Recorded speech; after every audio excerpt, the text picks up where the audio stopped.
हैदराबाद में बीजेपी का जलवा। निकाय चुनाव में 49 सीटों के साथ दूसरी बड़ी पार्टी बनी बीजेपी। ओवैसी की पार्टी को बीजेपी ने तीसरे नंबर पर ढकेला। एआईएमआईएम के खाते में केवल 43 सीटें आई। तेलंगाना राष्ट्र समिति 56 सीटों के साथ नंबर 1 पार्टी बनी। टॉप की तीनों पार्टियों में अच्छा रिजल्ट दिखाया। ओवैसी की पार्टी ने ओल्ड हैदराबाद में शानदार प्रदर्शन किया। ओवैसी के घर पर समर्थकों ने की आतिशबाजी। चुनाव नतीजों के बाद जश्न में डूबे टीआरएस के कार्यकर्ता। ढोल नगाड़ों की धुन पर डांस करते नजर आए समर्थक। हैदराबाद चुनाव को लेकर गृह राज्य मंत्री जी किशन रेड्डी का बड़ा बयान। कहा, जनता ने 2023 में बीजेपी सरकार बनाने का रास्ता साफ किया। हैदराबाद के रिजल्ट पर बीजेपी प्रवक्ता संबित पात्रा ने किया ट्वीट। भाग्यनगर लिखकर भाग्यलक्ष्मी की तस्वीर शेयर की। महाराष्ट्र में विधान परिषद चुनाव में 6 सीटों पर जीत के बाद मुंबई एनसीपी दफ्तर में जश्न। एनसीपी सांसद सुप्रिया सुले ने कहा, महाअघाड़ी सरकार पर लोगों ने जताया भरोसा। महाराष्ट्र में विधान परिषद चुनाव में महाअघाड़ी की जीत से एनसीपी उत्साहित। उद्धव सरकार के मंत्री नवाब मलिक की नसीहत। कहा, बीजेपी को सच्चाई समझने की जरूरत। महाराष्ट्र विधान परिषद उपचुनाव के नतीजों पर बोले देवेंद्र फडणवीस। का उम्मीद के मुताबिक नहीं आए परिणाम। जम्मू कश्मीर में डीडीसी चुनाव के तीसरे चरण के लिए वोटिंग। कश्मीर की 16 और जम्मू की 17 सीटों के लिए हुआ मतदान। जम्मू में भी डीडीसी चुनाव के लिए तीसरे चरण की हुई वोटिंग। माड़ इलाके में पोलिंग बूथ पर दिखी लंबी कतार। बारामूला में पोलिंग बूथों पर शांतिपूर्ण मतदान। कोविड गाइडलाइंस का किया गया पालन। गांदरबल इलाके में भी पोलिंग बूथों पर दिखी भारी भीड़। भारी संख्या में लोगों ने किया मताधिकार का प्रयोग। जम्मू में एक पोलिंग बूथ से आई अच्छी तस्वीर। मतदान के बाद डांस करते नजर आए पाकिस्तानी शरणार्थी। डीडीसी चुनाव में पहली बार मिला वोटिंग राइट। डीडीसी चुनाव में बम्पर वोटिंग को बीजेपी ने बताया आतंक को करारा जवाब। शाहनवाज हुसैन ने कहा, विकास चाहती है जम्मू कश्मीर की जनता। कोरोना संक्रमण पर पीएम मोदी ने की सर्वदलीय मीटिंग। कहा, वैक्सीन के लिए नहीं करना पड़ेगा ज्यादा इंतजार। वैज्ञानिकों की हरी झंडी के बाद टीकाकरण होगा शुरू। बोले पीएम मोदी, केंद्र और राज्य सरकार डिस्ट्रीब्यूशन पर काम कर रहे हैं। पीएम ने सभी दलों के नेताओं को दी वैक्सीन की जानकारी। कहा, 3 स्वदेशी वैक्सीन का ट्रायल अंतिम चरण में है। 8 टीकों पर तेजी से हो रहा है काम।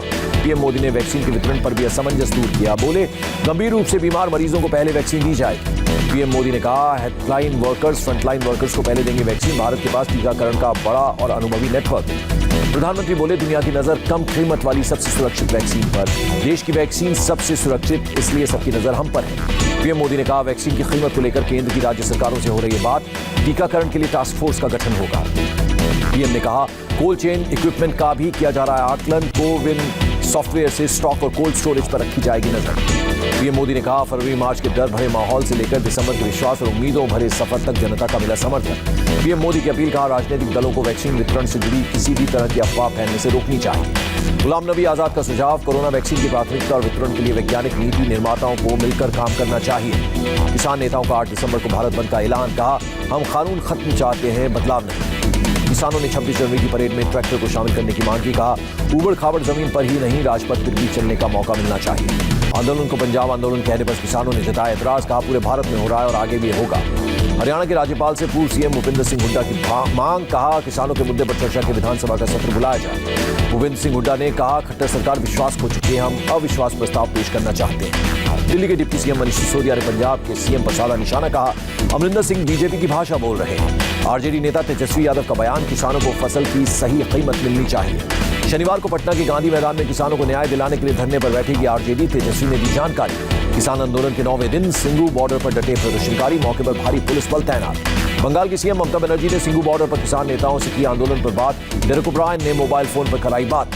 सिंगू बॉर्डर पर टीएमसी सांसद डेरेक ओब्रायन ने की किसान नेताओं से मुलाकात। डेरेक के साथ स्वराज इंडिया के राष्ट्रीय अध्यक्ष योगेंद्र यादव भी नजर आए।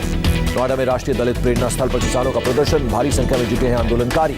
हरियाणा के हिसार में किसानों के समर्थन में बार एसोसिएशन। कोर्ट में किसानों पर दर्ज मुकदमों की मुफ्त करेंगे पैरवी। जेजेपी प्रदेश अध्यक्ष सरदार निशान सिंह और दिग्विजय चौटाला ने गृह मंत्री अनिल विज से मुलाकात की। किसानों पर आंदोलन के दौरान दर्ज मुकदमे रद्द किए जाने की मांग। रक्षा मंत्री राजनाथ सिंह ने पाकिस्तान का बिना नाम लिए साधा निशाना। कहा, संप्रभुता की रक्षा करने में असमर्थ देशों की हालत हमारे पड़ोसी जैसी। लक्षद्वीप के उपराज्यपाल दिनेश्वर शर्मा का निधन। पीएम मोदी और गृहमंत्री अमित शाह ने जताई शोक संवेदना। भाजपा अध्यक्ष जेपी नड्डा ने हर की पौड़ी गंगा घाट पर पूजा की। आरती में हुए शामिल। जेपी नड्डा ने देव संस्कृति विश्वविद्यालय शक्तिकुंज से अपने 120 दिनों की यात्रा की शुरुआत की। देश भर में घूमकर पार्टी को और मजबूत करने का करेंगे काम। पूर्व प्रधानमंत्री इंद्र कुमार गुजराल की जयंती पर पोस्टल स्टैंप जारी। उपराष्ट्रपति वेंकैया नायडू ने वीडियो कॉन्फ्रेंसिंग के जरिए जारी किया स्मारक डाक टिकट। नेवी डे के मौके पर दिल्ली के राष्ट्रीय युद्ध स्मारक पर शहीदों को दी गई श्रद्धांजलि। नेवी चीफ के साथ सेना प्रमुख और एयर चीफ मार्शल ने किया नमन। नौसेना प्रमुख एडमिरल करमबीर सिंह ने कहा, हमारे सभी वेटरन हमारे दिल में बसते हैं। चीन से तनाव के बीच एयरफोर्स ने 10 आकाश मिसाइलों का किया परीक्षण। दुश्मन देशों को मुंहतोड़ जवाब देने की तैयारी। नौसेना के लिए बन रही MH-60 रोमियो हेलीकॉप्टर की पहली तस्वीर आई सामने। अमेरिकी कंपनी लॉकहीड मार्टिन ने जारी की तस्वीर। बंगाल बीजेपी चीफ दिलीप घोष ने ममता से पूछा सवाल, कहा किसान सम्मान योजना का लाभ राज्य में क्यों नहीं मिल रहा। कांग्रेस नेता वीरप्पा मोइले का बयान, दक्षिण की राजनीति में रजनीकांत सफल नहीं हो पाएंगे। वीरप्पा मोइले ने कहा, स्थानीय पार्टियों से बिना अलायंस की कोई भी राजनीतिक पार्टी तमिलनाडु में सफल नहीं हो सकती है। आरएसएस प्रमुख मोहन भागवत पटना पहुंचे, अखिल भारतीय कार्यकारी मंडल की बैठक में लेंगे हिस्सा। उद्योग भवन गीडा के लोकार्पण समारोह में यूपी सीएम योगी आदित्यनाथ का बयान, पिछले 3 सालों में 3 लाख करोड़ का औद्योगिक निवेश हुआ। गोरखपुर संस्थापक समारोह में वीवीआईपी का जमघट, सीडीएस जनरल रावत ने किया उद्घाटन, कहा गौरवान्वित महसूस कर रहा हूं। सीडीएस जनरल रावत ने छात्रों से की अपनी संस्कृति को बचाने की अपील। स्टूडेंट से कहा, सोच हमेशा रखें ऊपर, देश गौरवशाली दौर में पहुंचेगा। सीएम बीरेंद्र सिंह ने इम्फाल में बेली ब्रिज का उद्घाटन किया, साथ ही ईरान आरसीसी पुल की नींव रखी। गुवाहाटी में कड़ाके की ठंड से पहले एक्शन में चिड़ियाघर प्रशासन शेर, बाघ और दूसरे वन्य प्राणियों को गर्म रखने के लिए बाड़ों के बाहर हीटर लगाए।